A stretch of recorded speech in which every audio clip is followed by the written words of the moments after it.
he's been back and forth about whether they pause, how long they stay into the new year.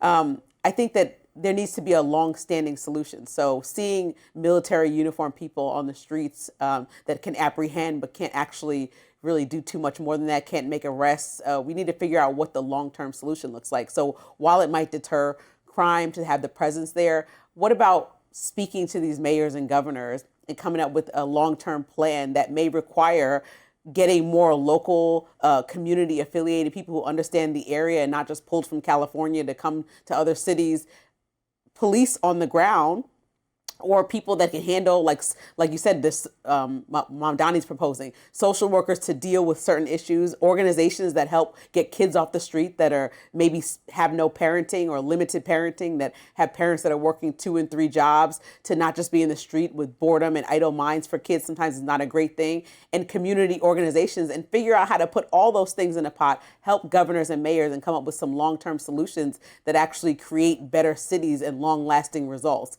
as opposed to just throwing the National Guard in there and then having the courts tell you this can't stand. Yeah, I think this was a capitulation from Trump. The results in D.C., Memphis, and New Orleans were pretty clear that it did precipitate a faster crime drop than we saw in the previous year under the blue city mayor's policies. One place where we have seen a success story is in Baltimore. They had their lowest homicide rate recorded in almost 50 years. And the reason why is because they brought in a new district attorney who was actually prosecuting crime.